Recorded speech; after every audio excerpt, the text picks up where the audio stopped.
Hi అండి, welcome to Nirisha Telugu vlogs. ఈరోజు మేము చూసిన గుళ్ళు ప్రదేశాలు అన్నీ ఈ వ్లాగ్లో చూపిస్తున్నాను. మా లేడీస్ గ్యాంగ్ కలిసి ఈ టెంపుల్ ట్రిప్కి ప్లాన్ చేశాము. ఇది నాకు అనుకోని ప్రయాణం. ముందు ట్రిప్ కోసం వ్యాన్ బుక్ చేసుకున్నాము. అందులోనే అన్ని టెంపుల్స్ ట్రిప్ చేసేటట్టుగా అనుకున్నాము. లేడీస్ గ్యాంగ్తో కలిసి మొట్టమొదటి ట్రిప్ నాకు ఇది. So much excited actually. మేము మొదటిగా వెళ్ళిన టెంపుల్ శ్రీముఖలింగం. చాలా బాగుందండి టెంపుల్. నా లైఫ్లో ఇదే నా ఫస్ట్ టైం శ్రీముఖలింగం వెళ్ళడం. చాలా ఆనందంగా అనిపించింది.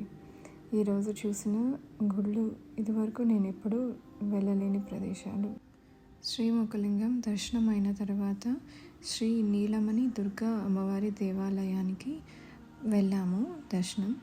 అక్కడ గ్రీనరీ చాలా బాగుంది. అక్కడ పచ్చని వాతావరణం మనసుకి చాలా ఆనందంగా అనిపించింది. అక్కడున్న అమ్మవారిని దర్శనం చేసుకొని చుట్టూ ఉన్న విగ్రహమూర్తులను దర్శనం చేసుకొని చిన్న ఫోటోషూట్ ప్లాన్ చేసుకున్నాము లేడీస్ అంతా కలిసి. అక్కడ నుంచి టెక్కలి బయలుదేరామన్నమాట. టెక్కలిలో మధ్యాహ్నం భోజనాలు చేశాము. అక్కడి నుంచి ఎండల మల్లికార్జున స్వామి దేవాలయానికి వెళ్ళాము. అది టెక్కలి మండలం, శ్రీకాకుళం జిల్లాలో ఉంది.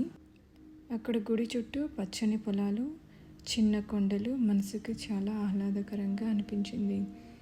ఇక్కడ విశేషం ఏమిటంటే పెద్ద శివలింగం. ఆ స్వామివారు నేరుగా బయట నుండి చాలా స్పష్టంగా కనిపిస్తారు. సాధారణంగా శివలింగాలు గర్భాలయంలో పైన కప్పు ఉన్న చోట ఉంటాయి.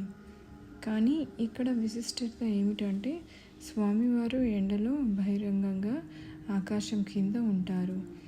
పూర్వం స్వామివారిపై కప్పు వేయడానికి ఎన్నిసార్లు ప్రయత్నించినా ఆ కప్పు నిలవలేదని, లేదా అగ్ని ప్రమాదం జరిగాయని స్థానిక కథనం.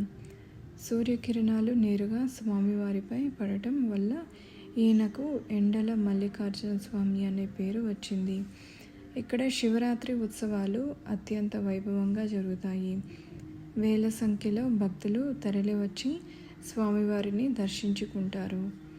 శివరాత్రి సమయంలో చుట్టుపక్కల గ్రామాల నుండి భారీ ఎత్తున ప్రభలు కట్టుకొని రావటం ఇక్కడ ప్రత్యేకత. రంగురంగుల విద్యుత్ దీపాలతో అలంకరించిన ప్రభలు ఈ క్షేత్రానికి ప్రధాన ఆకర్షణ. ఇక్కడ దర్శనం అయిపోయిన తర్వాత అందరం కలిసి అక్కడ నుండి శ్రీ కొత్త అమ్మవారి గుడికి వెళ్ళాము, కోటబొమ్మాలి. అక్కడ ఫొటోస్ తీయనివ్వలేదు, సో కొన్ని మాత్రమే చిన్న వీడియో క్లిప్ పెడుతున్నాను. అక్కడ దర్శనం అయిపోయిన తర్వాత శ్రీ పంచధామ క్షేత్రం చిన్న హరిశ్చంద్రపురంకి వెళ్ళాము. ఈ క్షేత్రం 1,00,000 శివలింగాలు ప్రతిష్ఠ అనే సంకల్పానికి నిలయం. కేవలం ఒకే చోట 1,00,000 శివలింగాలను చూడటం భక్తులకు అరుదైన ఆధ్యాత్మిక అనుభూతినిస్తుంది. వీటిని వరుసగా క్రమ పద్ధతిలో అమర్చటం వల్ల ఆలయ ప్రాంగణం అంతా శివమయంగా కనిపిస్తుంది. పంచధామ దర్శనం శివరాత్రి సమయంలో అత్యంత పవిత్రంగా భావిస్తారు. కళ్ళు మూసుకొని ఆ లింగాన్ని దర్శించుకుంటే లోకమంతా శూన్యం, ఆ శివుడు ఒక్కడే నిత్యం అనిపిస్తుంది. కాశీ వెళ్ళలేని వారు ఇక్కడికి వస్తారట. అందుకే దీన్ని దక్షిణ కాశీ అని కూడా అంటారు. శివరాత్రికి భక్తులు ఇక్కడ ఎక్కువగా వస్తారు. ఇక్కడికి వచ్చిన వారు నేరుగా శివలింగాలను అభిషేకం చేస్తారు. సాధారణంగా అఘోరాలు కాశీ లేదా హిమాలయాల్లో ఉంటారు. కానీ ఈ క్షేత్రం కాశీ అఘోరాలు నేరుగా పర్యవేక్షణలో మరియు వారి సూచనల మేరకు నిర్మించబడింది. వారు ఇక్కడ నివసిస్తూ కఠినమైన ఆధ్యాత్మిక సాధనలు మరియు ప్రత్యేక పూజలు నిర్వహిస్తూ ఉంటారు. శివరాత్రి రోజున అఘోరాలు చేసే పూజలు, భస్మహారతి చూడటానికి భక్తులు పెద్ద ఎత్తున వస్తూ ఉంటారు. శివరాత్రి పర్వదినాన కొత్త శివలింగాల ప్రతిష్ఠ కార్యక్రమాలు కూడా అత్యంత వైభవంగా జరుగుతాయి. శ్రీ పంచధామ క్షేత్రం దర్శనం అయిపోయిన తర్వాత ఏకోత్తర సహస్రశ్రీ చక్రపీఠంకి వెళ్ళాము.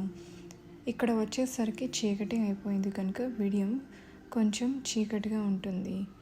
శ్రీచక్ర పీఠంలో నిత్యం వేల సంఖ్యలో కుంకుమార్చనలు మరియు నామపారాయణలు చేయటం ఇక్కడి ప్రత్యేకత.